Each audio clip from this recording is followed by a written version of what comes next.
Hello, everyone, and welcome back to the Jake's Take with Jacob Elyachar Podcast. I'm your host, Jacob Elyachar, the chief content producer and writer of JakesTake.com, a pop culture entertainment news website. It is episode 75, but before we get to that, please subscribe and like if you're watching this, and also please subscribe if you're listening to this. It is episode 75 of the podcast. Thank you so much for all of the guests that come on. But however, this man is one of my favorite all-time Ninja Warriors. So I had him on for it to be the 75th episode guest. So I got to tell him this. He is an American Ninja Warrior fan favorite. He made to Mount Midoriyama 5 times throughout his career on American Ninja Warrior so far. He has over 10,600 Twitter followers, 38,000 Facebook fans, and 64,200 Instagram followers. He's a research tech and rancher. You may know him as Cowboy Ninja, but he's also known as Lance Pekus. Thanks for having me on, Jacob. It's an honor, especially to be your 75th podcast interview. So, yeah, I'm excited to take part. Thanks for having me on. You're so welcome. So, guys, Lance and I met when he was in Kansas City back in 2017 when the show was at Union Station. And I'm going to mention this, guys, I got starstruck by Lance. Got starstruck. Oh, thanks. So that was a good year for me. So that was a fun one. And I remember doing the interview, and you did great. And yeah, that was a good year. That's the year I finished qualifying city finals and had a good Vegas run as well. So I was just watching stage 1 before we got on, and it was amazing. Thanks. Yeah. Yeah, it's the show's awesome. It's just kind of pushes you every year. It gets harder and harder every year, but as contestants, I feel like we keep stepping up. We're getting better and better. And it's really cool to see these young kids coming in and dominating too. So, being on 9 seasons, I've definitely seen the show evolved. And, you've been around interviewing people for, early on. So you've definitely seen the changes in the athletes and the courses. So.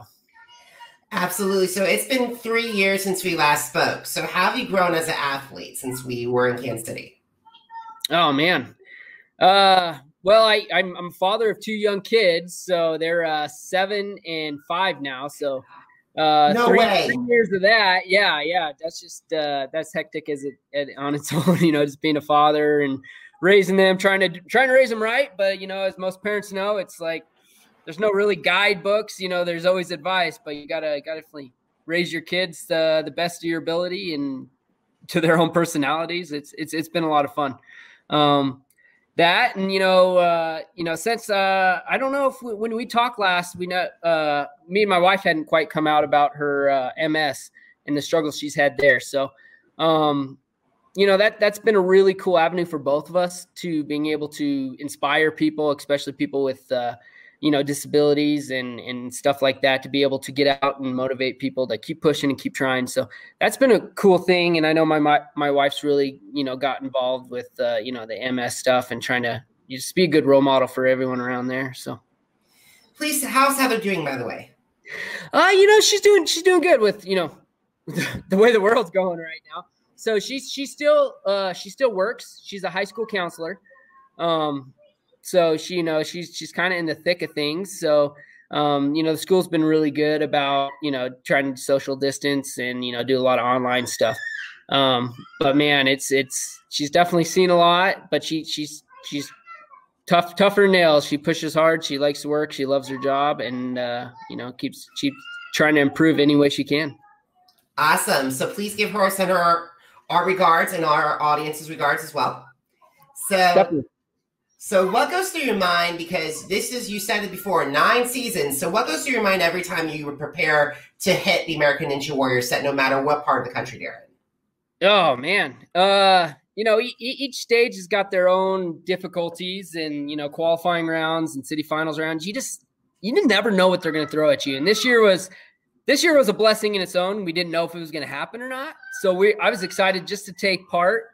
But, with the limited amount of competitors that came in to compete, they really got to throw some pretty cool stuff at us, some stuff that most people can't train for. And for me, these last few years, I've really had to really intensify my training to try to keep up with a lot of these people that have access to a lot of really cool gyms and facilities. And I'm still kind of scrapping to get stuff together. I'm running around in the snow and working on the ranch and running around in the woods. So doing the best I can with what I have available to me, but I'm not trying to use that as an excuse. I'm trying to use that as maybe motivation. Maybe some people have, better training facilities and better opportunities to train.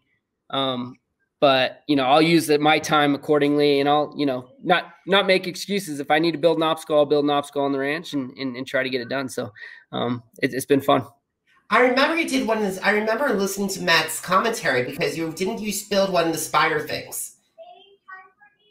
What was that? This one of the spider obstacles, if I remember correctly. Oh, yeah. So I failed that like 2 years in a row in Vegas. It was the spider jumper. You had to hit a trampoline and wedge yourself between two walls. That kept taking me out. So I used what we had. We had some big, 2-ton straw bales that I, put up with the tractor, and I hit it with the trampoline and practice that. And then 2 years in a row, I was able to get that done. So it's one of those things like Ninja Warrior is going to identify your weaknesses real fast. So you got to be able to, accept that you have weaknesses, and then, work hard to try to mitigate those and try to improve on those. Awesome. So as you mentioned before, this season, American Ninja Warrior is formatted differently due to the coronavirus pandemic. So when the show resumed filming, you had the honor of being one of the top 50 ninjas to bring in 2 additional ninjas to compete for their first time. So first of all, what did it mean to be a team captain, and why? And can you please describe to my audience why you selected your ninjas? So, like I said, I was just honored that we had a season, and then honored that I got picked, especially, 50 ninjas that of all the people that compete, that's an honor in itself to just be considered in that top 50. This season was about coming together. It was trying to bring people together with no matter, how separated things and polarized things might get, with the atmosphere in our country right now. I think Ninja Warrior and ninjas seem to always come together. We always seem to rally together around a cause, around people. And it's about overcoming obstacles. And, as a nation right now with the pandemic, we're facing one of the biggest obstacles we've had in a long, long time in our country. So I'm just excited to be a part of that, to help inspire people to, overcome, things that aren't quite going right. And being a team captain, I try to pick people that were inspirational, that didn't, both my contestants, this was their first year, so they never had the chance to step on the course. So to really be a mentor for them and give them advice, because that's something I can give them is, advice from preparing for the show, once they get on the show, how to calm the nerves and stuff like that. So I was hoping I was being a good coach there. I picked Kat Henshin. She's out of Indiana. Her husband also suffers from MS, so we kind of had a bond there. Definitely a lot of things we could talk about on and off the course. And we both inspired each other in different ways. So I was really honored to bring her on to kind of share her story and then help spread that word about MS and MS awareness as well. And she did great for her first time. She went out a lot earlier than I know she could do. I've seen some of her training videos, and kind of helped give her some advice on a few things. And I know she can do a lot better. So I'm hoping she keeps, practicing and comes back next year, hopefully, and shows what she can do. Because that can be one of the most frustrating things, especially when you're training hard, you're capable, and then you go and make silly mistakes, or you make a mistake just once the lights are on because you can't concentrate. So, I'm pretty sure she's going to come back stronger and better. That's one thing about ninjas, is we're pretty good about taking failure and using that as motivation to improve ourselves and come back as a better person and ninja all around. My next teammate that I brought on was a local Idahoan. He's about 4 hours from me down in Twin Falls, but he had a really cool inspirational story. He started a nonprofit about I think it was like 6 or 7 years ago, quit his job and decided he wanted to build bunk beds for kids in need, because he was hearing some of his kids were getting older, and they were hearing about kids sleeping on the floor, and he just didn't think that was right. And the more he started researching it, like, he realized it wasn't just in his town, it's a nationwide problem. And that's like kind of the message he wanted to spread is like, it's more of a problem than you guys think. And it's some of these things that we don't think about, when kids, have to go to school, do everything they need to, and then they come home to maybe, not the, the best living conditions. If they're not getting a good night's sleep, they're sleeping on the floor. They can't learn and prosper. So he really took that message, and he's done a really cool thing. And I think his nonprofit's now international. They do it all over the country. He's got chapters all over the country that do beds builds.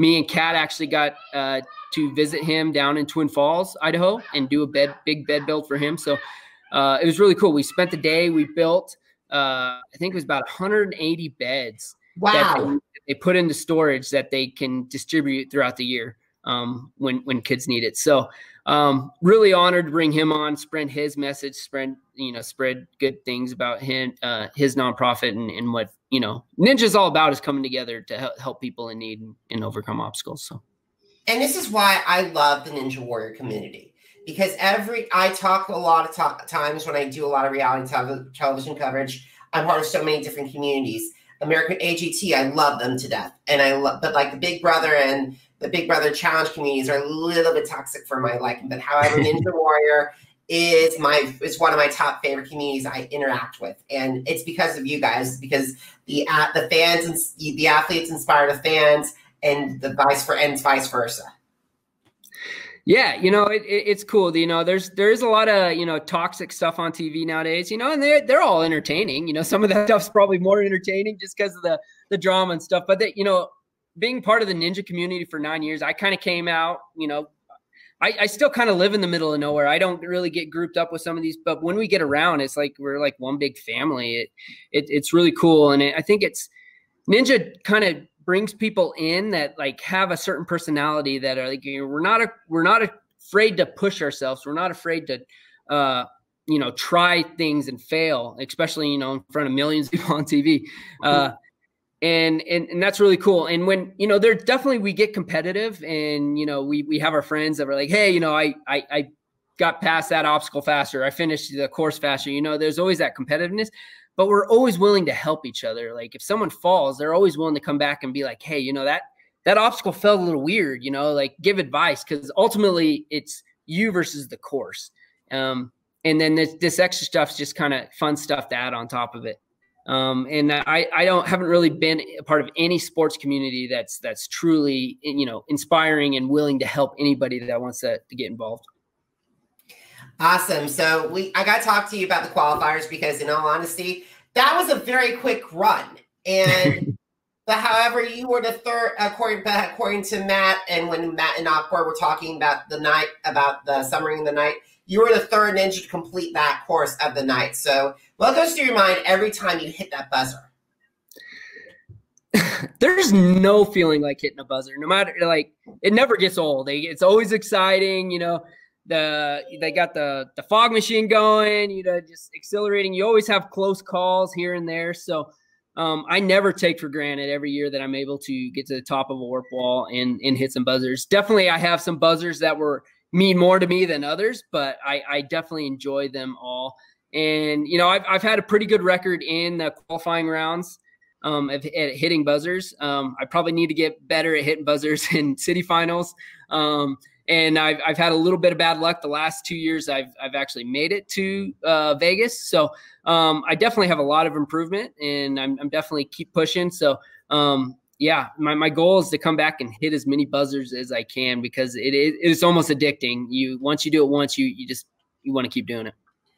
I always said, and I said it to and I remember saying this to a tweet to you. I just want that you're going to get to tweet to you and to everyone on Twitter. Is I always said you were really great. Please come back because in all honesty, 9 years you've been a part of the ninja community. You're always one of ninjas I always look forward to seeing compete.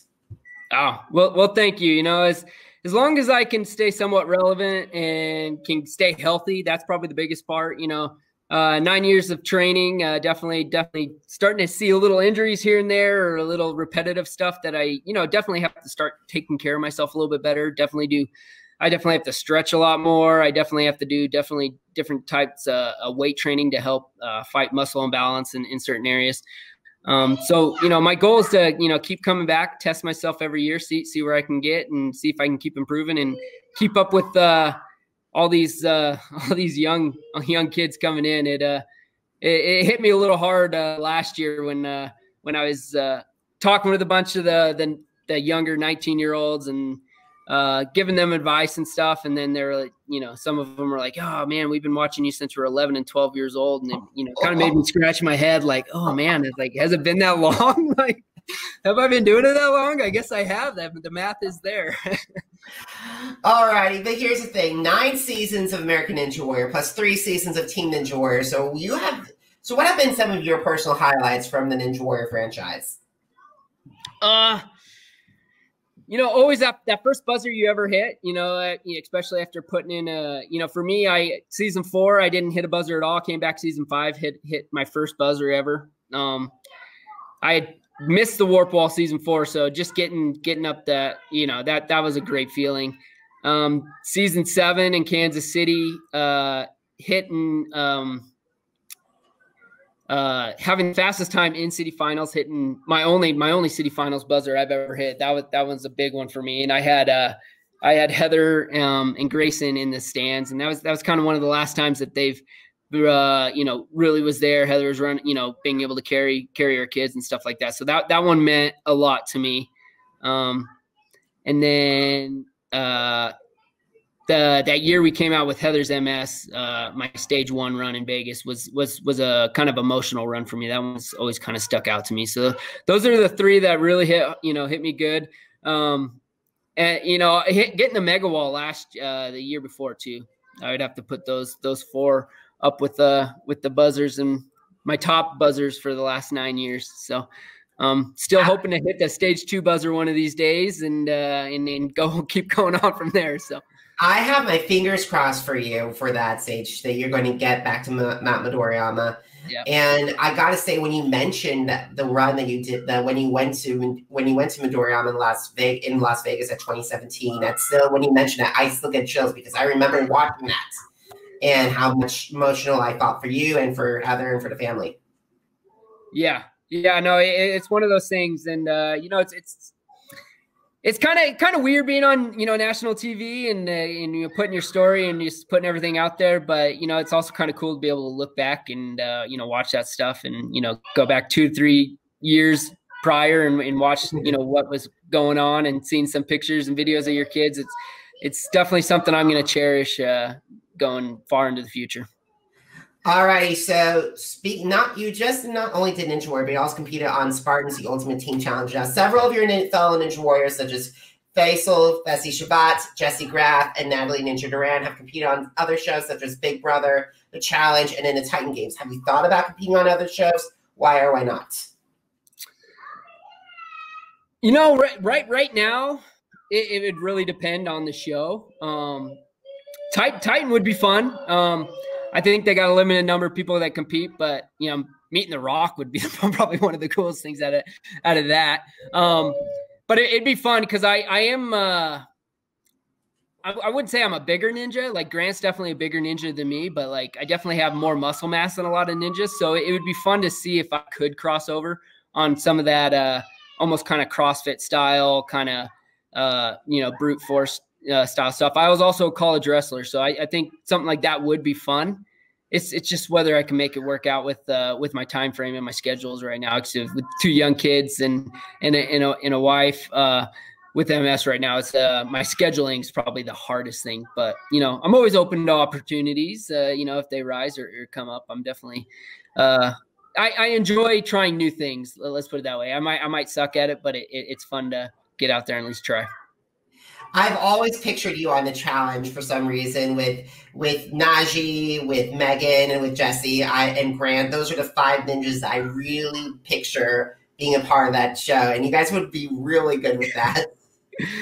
It'd be fun. I'd love to see some more crossovers with some ninjas. I know in Spartan, it was so much fun with running with Kevin Bull and Maggie and Megan and Michelle. And we really did come together. It was one of those really team bonding moments. I enjoyed that different aspect from even Team Ninja moving to that, because you really had to work together and grit through a lot of stuff. So that was a lot of fun. So yeah, I'm definitely open to opportunities. Just got to kind of take them as they come and see what happens. But yeah, I think that'd be a lot of fun to see some more ninja crossovers, to see what some of the ninjas could do on some of these other stuff. Awesome. So recently you partnered with the National Beef Council. So how has your partnership with them increased awareness regarding healthy lifestyles? It's been great. Doing a lot of promotions and stuff with the National Beef Council, and just trying to get people to think about their food, where their food, get people to think about where their food's coming from, how it's processed. I don't get mad when people, are asking questions or are putting things down, as long as they're willing to learn about stuff and educate themselves on stuff. So it's been really cool being able to get out and try to get people to, think about eating more whole foods, put away the processed foods and stuff like that. So, beef is what's for dinner's helped me out with that message a lot. And then just helping, raise awareness. There's so many, cattle ranchers and farmers in the U.S. Almost every state in the United States raises cattle.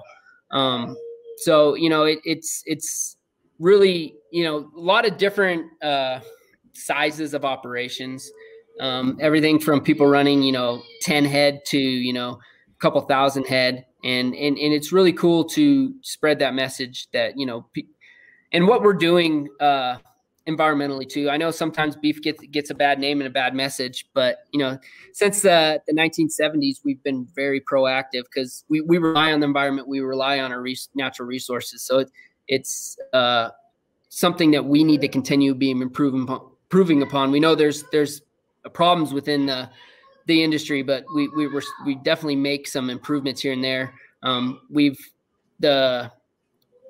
We've decreased our emissions and water use by 30% since the 1970s. Our cattle herds are actually smaller, but we're producing more beef just because we're getting better at genetics, we're getting better at nutrition and feeding. And there's a lot of science that goes into it. I take a lot of classes with the University of Idaho that put on free clinics here just to help and cattle ranchers with rangeland management and grazing and feeding and how to pick out which replacement heifers and stuff like that. So almost every state's got these programs that go on that really try to help and educate everyone along the whole process. So the more I've gotten involved with the National Beef Council, the more I've been able to help out with a lot of that messaging. So it's been really cool and a lot of fun, and I'm looking forward to continuing to kind of grow and improve that message with them. All right, so I have three final questions for you. So what are your favorite social media platforms? Facebook, Instagram, Twitter, and why do they stand out?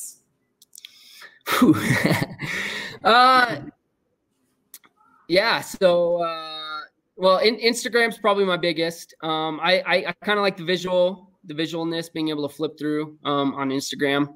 I like doing videos and pictures. So that's been fun. My Facebook's been growing quite a bit lately.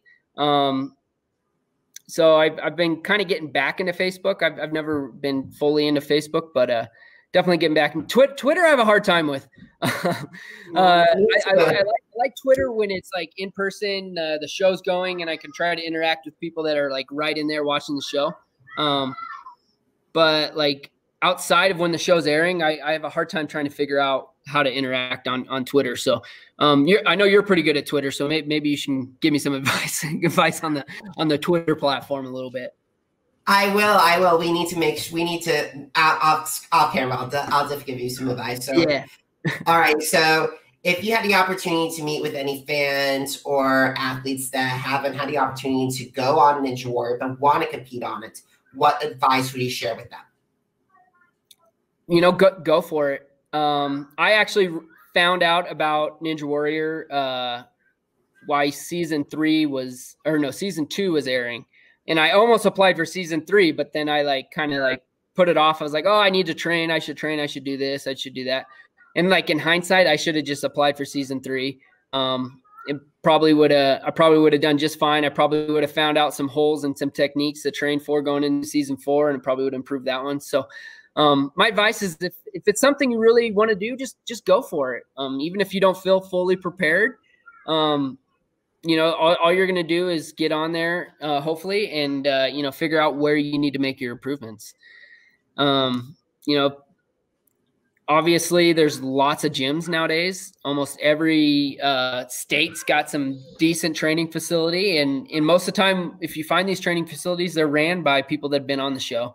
A lot of times they're big name ninjas, especially if you go to some pretty populated places like Denver and a lot of places on the East Coast. The East Coast is swarmed with really good ninjas that, run really good gyms.